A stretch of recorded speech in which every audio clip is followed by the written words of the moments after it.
anyhow, I'm proud to introduce Michael Ciolek. He's the director of the Isleta Golfing Club. Thank you. And I was interested in reading your bio. You've been in PGA 21 years, member of PGA, and he's been associated with golf for 35 years. And it says here that you've worked at various golf facilities like this one. I wondered if it was in Europe. Innisbrook. Innisbrook? They play the, is it the Pods Championship now down there? It's down in Tarpon Springs, which is kind of by Clearwater, Tampa. They have 60, I think when I was there they had 63 holes of golf, now I think they might have 72 holes. So it's you think it might have to do Australia. Fantastic. Austria. So you've done a lot, and so we're real interested to see what you say about golf and quality therein. Thank you, Michael. Thank you, Carl. Appreciate it. If you don't mind, I'm just going to talk. I don't like to use, it's not even on, but anyway. I'm not going to use those things. I kind of walk around a little bit. So I don't really do this very much. So just kind of bear with me a little bit, you know. So I'll try to not stumble over stuff and stuff like that. So, and if you got any questions while I'm talking, you can feel free. We don't have to wait till the end, if that's fine. My name is Mike Ciolek. I'm a PGA member. I've been a PGA member for, I think Carl said, like 21 years. That's the PGA of America, Professional Golfers Association of America. People say, you know, when you say you're a PGA member, they say, well, you play on tour. I said, no, there's two different kind of groups. There's the professional golfers who play on tour, and there's the golf professionals like myself who run the golf courses. So we're all part of the PGA of America, but we're kind of different a little bit. So I'm an okay golfer, I guess. You know, I can shoot around par, sometimes under par. Sometimes I can shoot around 80. It just kind of depends. You know, depends how the day's going. So I've been in Isleta for almost 20 years as the head guy, as the director of golf. Carl said I grew up in Michigan, and I went to a place called Ferris State University. They have a professional golf management program, same one they have down in New Mexico State, but Ferris was the first one. I think they're 75, so what's that, 75, 85, 95, the 30 years, 40 years?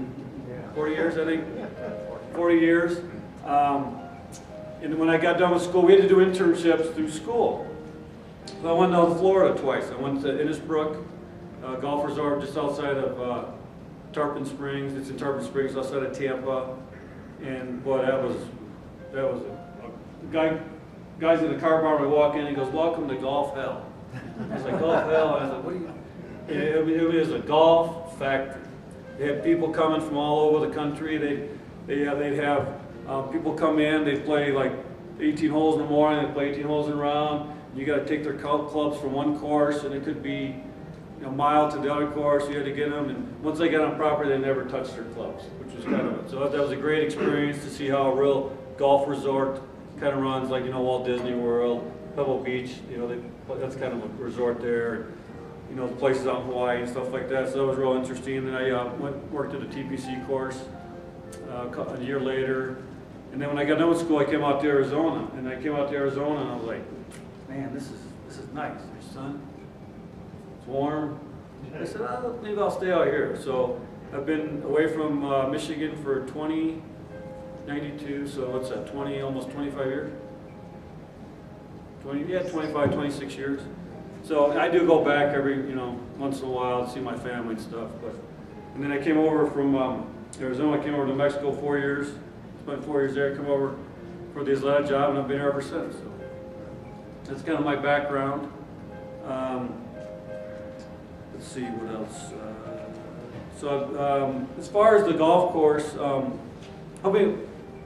Did you ask how many people play golf? How many people actually? Yeah. I see a hand. So quite a few. How many of you actually played Isleta before? Wow. Well, we hopefully you come back. After my talk today. I don't want to scare you away. Well, there's a couple things we try to do. That is, yeah, we are part of the resort. Yes, we do have a casino, but the golf course we still have to make a profit. You know, we still have to make a profit. So it's not like we have this abundance of money. People think we have this abundance of money. We should be like Augusta National and, you know, green all the time. And people don't realize how much it costs to make a golf course like that. And that's why a lot of times I don't like when the Masters comes around, because it's kind of when we're just coming out of the winter and we'll see that, oh man, you know, that's not what golf's supposed to be like. Okay, they have an unlimited budget. It's a fantasy world. Yes, it's nice to look at. It's nice to go there. One of these days maybe I'll go there. But it's a very tenuous. It's a very tough industry right now. I think the National Golf Foundation said there's been, I think this will be the 9th year in a row more golf courses have closed than have opened. So it's still, you know, when we 08, that's kind of when everything started. You know, we're about 6 months behind here, 6 to 9 months in Albuquerque, so we didn't really feel it until about 09, kind of the crunch. We had to kind of go back and revisit some of our budgets, kind of revisit some of our, you know, staffing and stuff like that to kind of, you know, because we lost rounds of golf, everybody lost rounds of golf. But, you know, we can kind of still stay open because we have the resort, we have the casino. And we kind of, you know, had to go back and revisit stuff. And it just kind of made stuff kind of very challenging, but we've survived. So one of the areas, based on the quality that we try to do, we were just talking to 2 gentlemen over here, is our golf carts. We have a very long golf course, as some of you know that we play, so there's not really a lot of walking going around in our course because it's very long between some of the holes.